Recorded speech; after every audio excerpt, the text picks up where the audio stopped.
बचपन में रहनी पापा गोद के खिलावाना।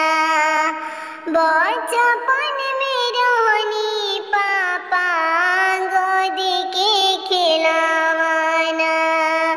धूल माटी खेली पापा तोहरा बिछावाना।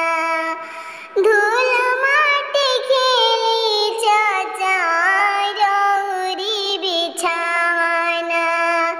सुनसान लागी हो पापा, सुनसान लागी हो चाचा।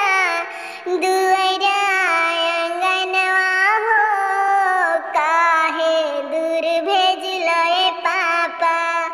आपन धियावा हो काहे दूर भेजलो ए चाचा। बचपन में रहनिया माँ गोद के खिलावाना। बचपन में रहनिया माँ गोद के खिलावाना। धूल माटी खेली हुआ माँ तोहरा बिछावाना।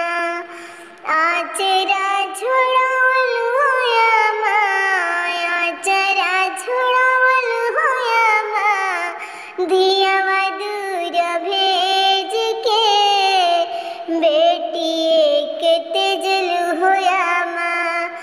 कैलू करेज के दूर देश भेजलु हुआ माँ। अपना करेज के बचपन में रहनी भैया तोहरा ही साथवा। खेल कूदत रहनी भैया तोहरा ही साथवा। खेलत कूदत रहनी भैया बाबा फुलवरिया। पापा जेते जले भैया, पापा जेते जले भैया। दूसरा के संगवा हो तू जन भुलई है भैया। अपना बहिनिया हो तू जन भुलई है भैया।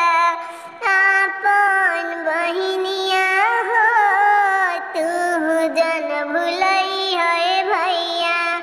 बचपन में रहनी होया माँ, बचपन